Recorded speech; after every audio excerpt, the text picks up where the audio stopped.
Peyğəmbər sallallahu aleyhi və səlləm buyurur ki, sizə elə iki şey bırakıram ki, əgər onlardan möhkəm yapışsanız, məndən sonra heç vaxt həlak olmazsınız. Heç vaxt zəlalətə uğramazsınız. Kitab-Allahi və sünnəti, Allahın kitabı və mənim sünnəm. Allahın kitabı və Peyğəmbər sallallahu aleyhi və səlləmin sünnəsi. Peyğəmbər sallallahu aleyhi və səlləmin sünnəsi deyəndə nə nəzərdə tutulur? Peyğəmbər sallallahu aleyhi və səlləm dediyi sözlər, etdiyi əməllər, əmr və qadağaları. Bunlar hamısı sünnə adlanır. Nasibi alimlərindən biri, sünni alimlərindən də biri Əl-Hümeydidir. Bu Hümeydinin kitabının adı Müsnədül Hümeydidir. Adı Əl-İmam Əbi Bəkr Əbdullah ibn Zübeyr Qureyşi Əl-Hümeydi. Müsnədül Hümeydi adlanır bunun kitabının adı. Birinci cildində bu kitabı təhqiq eləyən və hədislərin təxric edən Hüseyn Səlim Əsəddir. Darül-Münəvvərdə də çap olundu. 11-ci səhifəsində başqa çaplara da baxa bilərsiniz.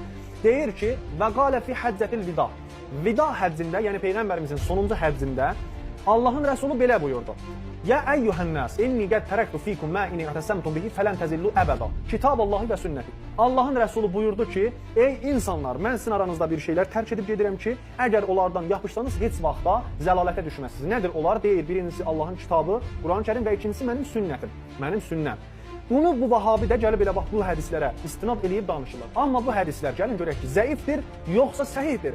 Yalan danışırlar bunlar, yoxsa yox. Əzizlər, həmən bax bu kitabda, elə bax bu səhifənin altında yazılıdır ki, bu hədisi, bax həmən bu hədisi, Kitab-Allahi və sünnəti kəlməsi ilə gələn hədisi deyir ki, Əxrəcəhu Müslüm fi fəzailis sahabə. Səhih Müslüm öz fəzailus sahabə bölməsində gətiribdir. İndi baxacağıq ona. Və ikincisi də Müsnədil Mosuli, Əbu Yəla Əl-Müsuli bunu öz müsnədində gətiribdir. Rəqəmlərini də deyir ki, 1021 və 1140-cı hədislərdə, bu rəqəmli hədislərdə gətiribdir. Gəlin indi baxalım. Əvvəlcə Səhih Müslümə baxaq.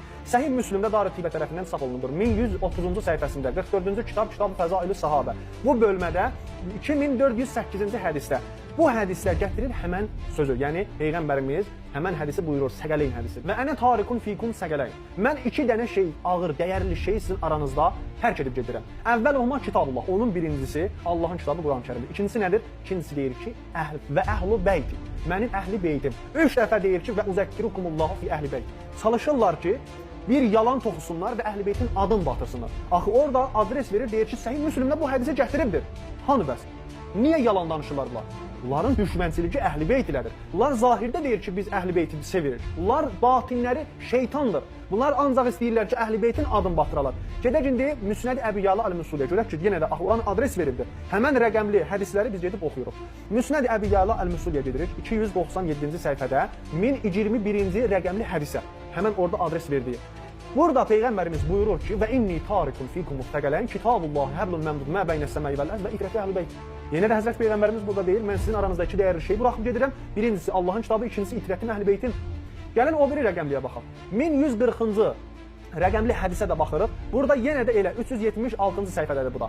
Deyir ki, mən sizin aranızda iki şey buraxıb gedirəm. O şeylərin biri Allahın kitabı Quran-Kərimdir və ikincisi mənim itrətim əhl-i beytimdir. İndi gördünüz, əziz müsəlmanlar, bu insanlar, bu təkfirci topasaqqal vahabilər, bunlar əhl-i beytin düşmənləridirlər. Bunlar Bəni Üməyyə övladlarıdırlar. Necə ki, Bəni Üməyyə neçə illər çalışdı ki, Həzrət Əmir Əl-Mömin Əli əleyhissalamın adını pisləsinlər, əhl-i beytin adını pisləsinlər. Hal-hazırda da bunlar elə belə eləyirlər. Hal-hazırda da bunların bu yalanlarını çap edib paylaşırlar, danışırlar bunlar. Bu cür çıxıb sosial şəbəkələrdə anlamaz yalanları danışıb və cəmaatı aldadırlar, əhl-i beytdən uzaq salmaq istəyirlər.